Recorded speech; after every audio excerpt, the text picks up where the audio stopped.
Welcome to all your cricket. Another day in the books at the World Cup. The World Cup is starting to heat up. Today was a really exciting day of cricket. The first game of the day, which actually just blew everybody's mind away. South Africa versus Afghanistan. What a tremendous game and what a tremendous finish. Unfortunately, Afghanistan was at the losing end of this game, but there should have been no losers in this game. South Africa batted first today, scoring 187. They had some really important knocks from Ryan Rickleton and Quinton de Kock.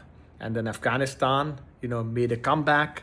Afghanistan, basically at one point looked like they were going to stroll to victory when, their opener Gurbaz was going strong, 84 of 42 balls. Then at the end, it looked as if South Africa had it wrapped in the final over. Rabada out of nowhere, two no balls, and then Afghanistan's in the lead, and then all of a sudden Afghanistan gives it up, and we go to the super over. The first super over, Afghanistan scores 17. Once again, Umarzai scoring 16 in the power play.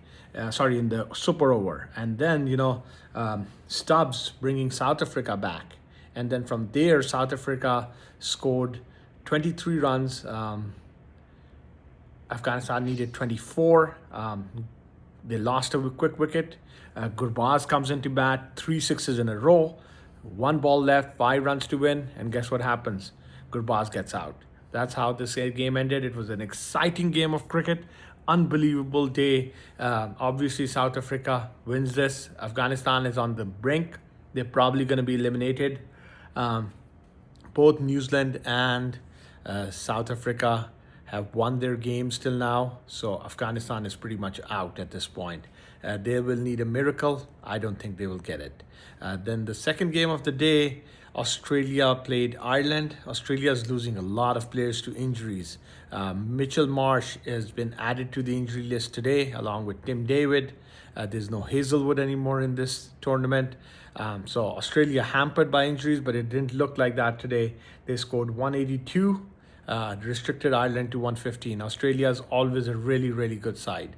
And then the final game of the day, the prime time game, England versus West Indies. That was another exciting game, and West Indies has come out on top. They're leading their group, and it looks like the shades of 2016 are back in the equation.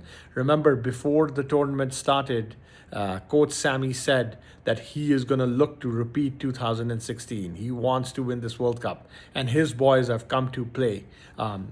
Great start for England. West Indies were 11 for 2, but then there was a recovery by Hetmeyer and Chase, and at the end, Rutherford, 76 of 42 balls. A really, really good knock.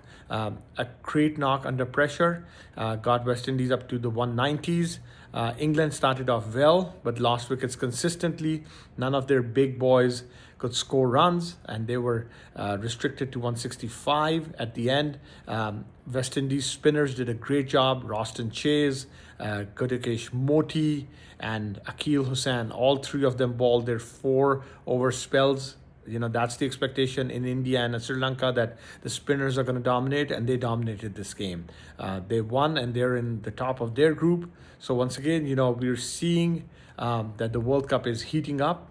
Tomorrow there are some important games coming up too. I'm looking at the schedule right now. We have Sri Lanka and Oman, the first game of the day, and then you have Italy and Nepal. Once again, that game isn't that important, but if Nepal can win that game, which I think they will, and then they play West Indies. I think West Indies is winning the game on current form, but if Nepal can spring an upset there, that group is going to get very exciting. And then the final game of the day, India and Namibia. Nobody's expecting Namibia to win that. India is going to win that, and then India and Pakistan play on Sunday, right? So this World Cup is starting to heat up. The table at this point, Group A, Pakistan's in the lead, but India is going to be right there after tomorrow.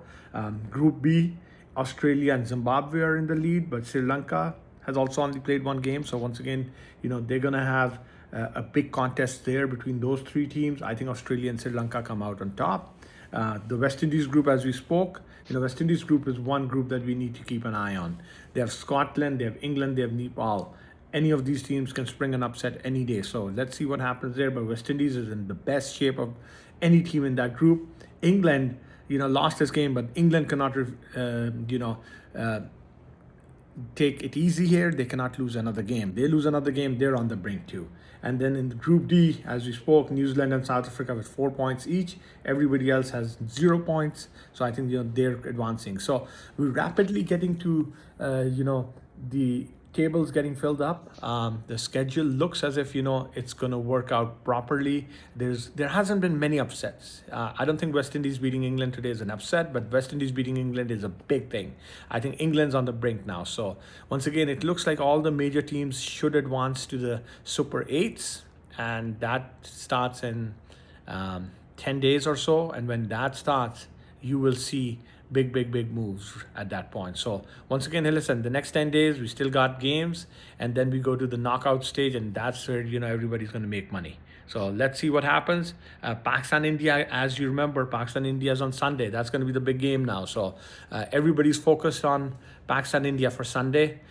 All your cricket will be covering it right after the game. We're going to be giving our opinions, but that's what it is.